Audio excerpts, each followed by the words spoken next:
Banyak perdebatan di sosial media tentang penggunaan karya intelektual dalam menciptakan sebuah karya baru. Ada yang kontra, ada juga yang menganggap hal itu wajar.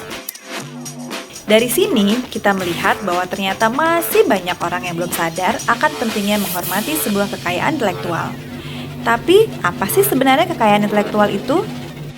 Kekayaan intelektual adalah suatu karya yang lahir atau timbul dari kemampuan intelektual manusia yang dimana dapat berupa karya-karya di bidang teknologi, ilmu pengetahuan, seni atau sastra. Ini Pak Iqbal dari Kementerian Hukum dan HAM.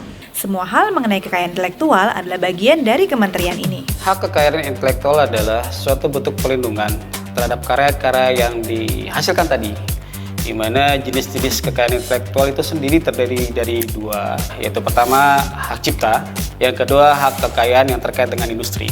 Hak kekayaan industri itu sendiri terdiri dari berbagai macam jenis. Pertama ada paten, ada desain industri, ada merek, ada rahasia dagang, dan varietas tanaman. Kali ini kita akan membahas mengenai hak cipta.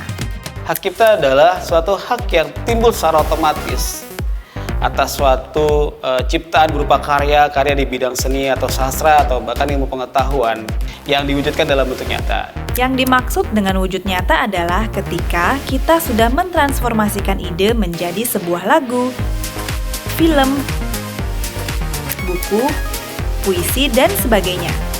Jadi, walaupun belum didaftarkan secara resmi, sudah otomatis mendapatkan perlindungan.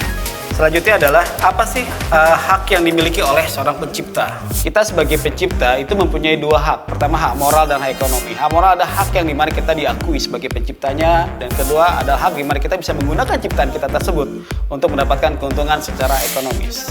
Pada prinsipnya bahwa setiap orang yang ingin menggunakan karya kita itu harus mendapatkan izin dari kita terlebih dahulu. Misalkan kalian seorang pencipta lagu, kemudian ada pihak lain yang ingin menggunakan lagu kalian tersebut untuk kebutuhan komersil, misalnya iklan, film, dan sebagainya. Maka kalian berhak mendapatkan royalti dari penggunaan tersebut. Tapi yang perlu kita tahu juga bahwa jangka waktu perlindungan untuk tiap jenis karya itu berbeda-beda. Untuk ciptaan jenis tertentu, contohnya seperti musik, lagu, atau buku misalkan, itu jangka waktu perlindungannya adalah seumur hidup pencipta ditambah 70 tahun ke depannya. Ada jenis ciptaan yang lain, misalkan seperti potret, karya fotografi, karya sinematografi, itu perlindungannya adalah 50 tahun. Lalu, selama dalam masa perlindungan tersebut, bagaimana apabila ada pihak lain yang ingin menggunakan karya kita tanpa izin atau melakukan pelanggaran terhadap hak cipta kita? Kalau merasa bahwa ada orang lain menggunakan karya kita tanpa izin, ya kita bisa melakukan teguran. Pertama kepada mereka bahwa tolong jangan gunakan karya saya dengan sembarangan, harus izin dulu dan sebagainya. Kalau tidak, maka kita berhak untuk melaporkan mereka ke pihak yang berwajib.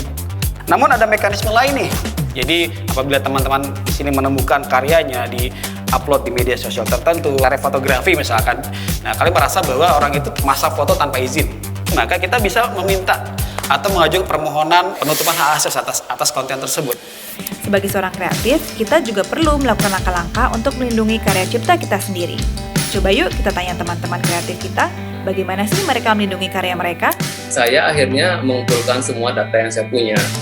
Dari pertama kali email klien masuk, pembahasan mengenai konsep project mural tersebut, dari mana ide-ide itu saya berasal.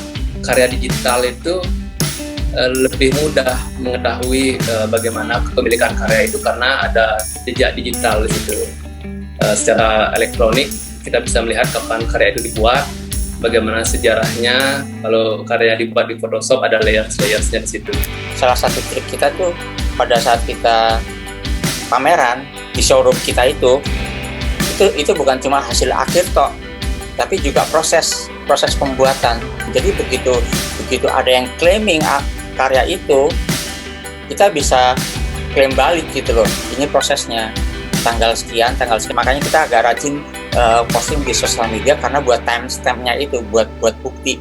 Saya ingin menyarankan kepada teman-teman untuk mulai mendokumentasikan lah seluruh ciptaannya, terutama dalam bentuk pencatatan ya di Direktorat Jenderal Kekayaan Intelektual Kementerian Hukum dan HAM. Sekarang sudah online kok, nggak usah khawatir, nggak usah perlu datang ke kantor dengan bawa berkas dan sebagainya, cukup mengupload. Nah, di mana yaitu kita sudah mempunyai medianya yaitu di ehakcipta.dgip.go.id. Sekarang jadi lebih ngerti dong kenapa haki itu penting. Jadi, semoga dengan kita lebih tahu tentang haki dan fungsinya, kita dapat lebih sadar dan menghormati pentingnya haki di kehidupan kita sehari-hari. Sumber ide itu sekarang era internet itu kan banyak banget ya. Nah, jadi harusnya level meniru itu udah lewat lah gitu loh. Nah, di industri kreatif itu kan pelakunya makin rame nih. Jadi gimana kita bisa muncul di kerumunan itu adalah dengan memunculkan identitas kita, yaitu passion kita, ciri khas kita, yang menjadi diferensiasi kita sehingga kita bisa menjadi seorang atau desainer yang berbeda dengan desainer lain. Kalau memang terinspirasi, kasih tahu aja di awal. Misalnya terinspirasi dari si artis A, ya kontak sama artis A itu, dekati sumber inspirasinya, tapi jaga jarak dari karyanya. Jadi jangan terlalu dekat, karena gimana pun juga setiap pribadi yang kreatif itu bukan mesin fotokopi gitu loh, nggak cuma jiplak gitu aja. Silakanlah berkreasi sebaik mungkin, sehebat mungkin. Tapi ingat, jadilah konten kreator yang beretika. Buat karyanya dan pahami hukumnya.